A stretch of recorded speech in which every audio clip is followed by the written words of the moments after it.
Hello everyone, welcome back to another video. I'm Everton and you're watching Bitopics. And as the title suggests, we're going to be learning what is a short squeeze. How does it work, the conditions needed for it to happen, and if that can happen in crypto.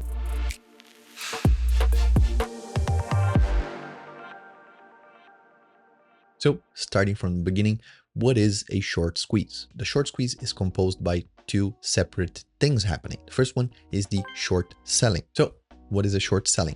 Imagine you believe a stock will fall. So you borrow shares and you sell them at current price. And your plan is to buy them back at lower price and pay the fees that you took on borrowing these assets. So let's give you an example. Let's say a stock is worth 50 bucks today. What you do, you borrow that 50 bucks and you sell them immediately at market price. So you sell that at 50 and your hopes is to buy them back at 30 bucks. And if there's any fees, you pay the fees for borrowing this asset and you keep the profit. If there are no fees, in our example, you would have 20 bucks in profit because you sold it at 50 and you bought it back at 30. So you made 20 bucks. This is basically what a short selling is. And this brings us to step number 2 of how you can have a short squeeze. So imagine there's a lot of people shorting the asset, so selling these assets that they don't actually own. But instead of the price going down, the price of the asset goes up. In our example, 50 bucks, but instead of it going down to 30, it goes up to 60, 70. 80. This creates a short squeeze. And what happens? Well, you were shorting the asset. Now, because it is above the price that you shorted at, that you sold it at, now you are in the loss. And if these losses rise significantly, what ends up happening is that eventually some sellers will have to close the position. And how do they close the position? By buying back the asset. They sold it at 50 and they have to buy it back at 60, at $70. And this creates buying pressure. And guess what? Buying pressure creates a domino effect, a cascade effect of volume, of bullish volume to the asset itself. And that makes the asset spike even more to absurd numbers, as you're familiar with GME. This is the phenomenon known as short squeeze. Let me give you an example here. You have a snowball. And as the price climbs, more short sellers are forced to close to buy back their shares. And this brings the price even higher, making the snowball even higher. And now there's a lot of demand, so the price will go up even more. And there's lower supply because there was a lot of shorting, a lot of borrowing assets. And because of the surge in demand, the price sharply increases by a lot. You can call it cascade effect, domino effect, snowball effect, whatever it is. It's just two phenomena that put together, they create this huge amount of volatility and spike in price of the underlying asset. Now let's talk about GME and the short squeeze that happened on January 2021. Well, this was the first time that it was so major and everyone, all eyes were on GME. And then we had AMC that had sort of a short squeeze, but not nearly comparable to what GME did. Basically, a group of traders on a Reddit forum called Wall Street Bets, they did their due diligence, which is amazing to see someone do their due diligence. And they noticed that big hedge funds were shorting the GME asset. So it was unbalanced, the amount of shorting that was happening on that asset. And they decided to group up all their savings, all their money, and bet against the hedging funds. And how would they do that? Well, because there was a lot of shorting pressure, meaning a lot of assets were borrowed. And later on, we figured out that these assets were borrowed multiple times. So the same asset was being borrowed by a hedge fund and then was being borrowed again. And there was a borrowed leverage on the underlying asset, on GME. And because a huge percentages of the available GME shares were being shorted, these Redditors, they look at each other and they say, well, if we start buying these assets, it will rally the price and eventually some hedge fund will have to sell. And when this happens, it will create a cascade effect. And one of the pioneers that did this was none other than Keith Gill, which you might know him as Roaring Kitty. I've made a video about him on how he became, for an instant, a billionaire with options, especially on GME options. So if you want to see that video, it's going to be in the channel. So make sure to check that out. It's a very interesting story. And hedge funds were caught off guard, so they had to start selling their position. Firstly, it was slowly because no one thought it was going to create a short squeeze, because actually it was the first major short squeeze to happen on a stock that big. So hedge funds were not as scared, but then throughout the weeks, people kept buying and buying and buying all available shares. And eventually the price went from around $20 to over $480. bucks. That's like a 2,400% increase in price for GME. And that was absurd. The three major players here were retailer investors, institutional investors, and hedge funds. Retailers were the Wall Street bet guys, these small fish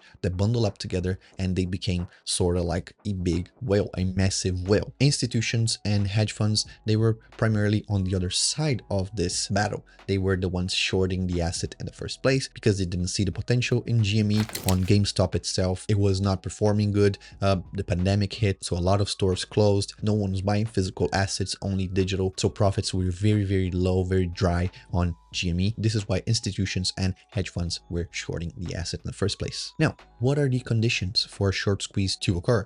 And are these conditions available, or can we replicate these conditions with crypto? Well, let's start in the beginning. You need a few ingredients: high short interest, a limited supply of shares. It needs to have a limited amount of shares available in the market, and then a catalyst. The catalyst can be social media, can be a bunch of people rallying up. It can be multiple factors. In the case of GME, it was Reddit and social media. So once the rock started tumbling, you know, the snowball started rolling and becoming big, social media just blasted eyes and coverage on top of GME, and that just made it even crazier. But what is high short interest? It means that a significant amount of the assets available are being shorted. The higher the amount, if it is like 70%, 80%, 90%, the more probable and the bigger it will be the short squeeze when it happens. So if you're looking at 70%, 80% of these available shares being sold, being shorted, then the potential for a short squeeze is even higher, and the short squeeze itself will be massive, like a huge wave that comes in and crashes on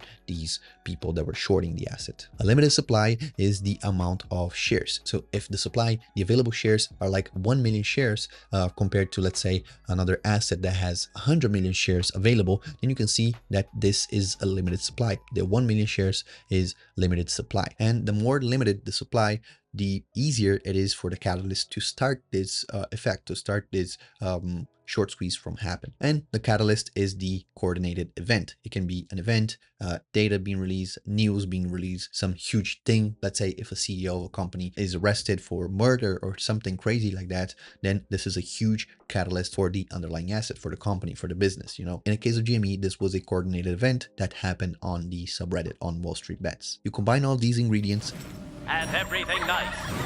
These were the ingredients chosen to create the perfect little girl. And you get a perfect condition for a short squeeze. And this is exactly what happened for GME. Now, can this happen with cryptocurrency? Let's look at the similarities between a cryptocurrency and a stock. Just like stocks, cryptocurrency can also experience high short interest, just like stocks do. They can also do the same thing, but the mechanics are kind of different because other than just borrowing to sell, what traders can do, especially on centralized exchanges, they can leverage short positions. So the mechanics behind short position for cryptocurrency are a little bit different, mainly because there's margin, there's collateral, and there's also leverage. But nonetheless, if a large amount of traders are shorting an asset and there's positive news on that cryptocurrency, it could bring to a short squeeze, but most likely to a huge liquidation event, meaning that instead of the underlying asset itself rallying to the moon, what can happen is that the underlying asset will climb a little bit, but it will create a cascade effect of liquidations, as we saw a lot of times here in the channel. I usually bring every week at least once liquidation data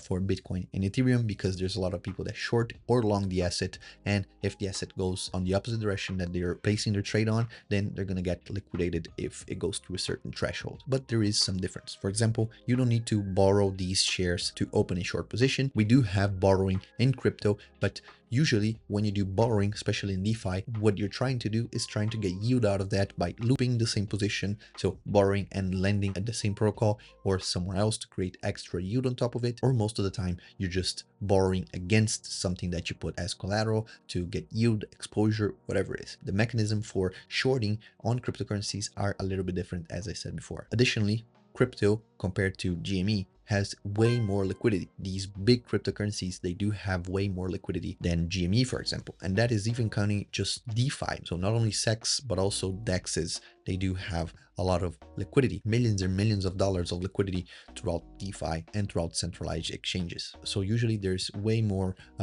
coins available in the market compared to the float of many stock assets available out there. So in short, it makes it very, very difficult for a short squeeze to happen with crypto, especially with big currencies. But what you can see that is similar on cryptocurrency is that news or coordinated events can bring manipulation or can move the price of assets, especially altcoins. So there's a lot of coins that do pump or do dump when someone I don't know, like Elon Musk, for example, they talk about a certain coin. So Musk, Vitalik, Mark Cuban, all these influencers, all these big celebrities, big names out there, they can manipulate altcoins with just a tweet, with just an image. So even easier most of the time than what needs to be done or needs to happen in order to create a short squeeze. We can see pump and dumps from influencers, from YouTubers, from celebrities, because they just use their platforms, they use their exposure to bring eyes on this coin, and then the coin rallies, the coin pumps, and then they just dump on top of these people because they were stocking on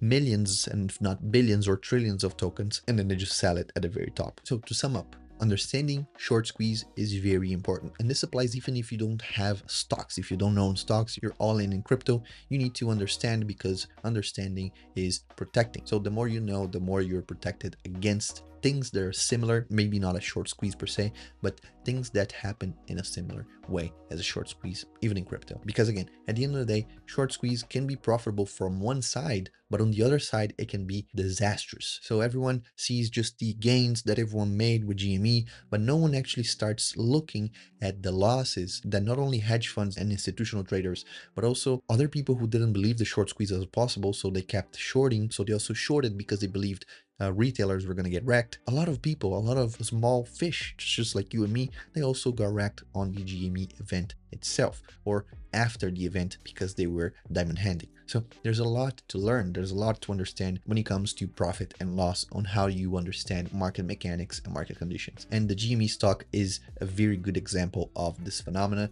and it is a lesson in history for us, and it can be applied in crypto as well, just like we saw, even if the natures and the mechanisms are a little bit different if you compare stocks to crypto for the short squeeze or for a huge pump in price. Well, I hope this settled your curiosity. If you want me to cover more events or things similar to a short squeeze, or any major person in the crypto space or in the stock space, whatever it is, let me know in the comments and I'll try to cover that with as much detail as I possibly can. So hope you enjoyed this video. If you did, help me out with the algorithm. Just comment down below, like, subscribe, do the whole shebang.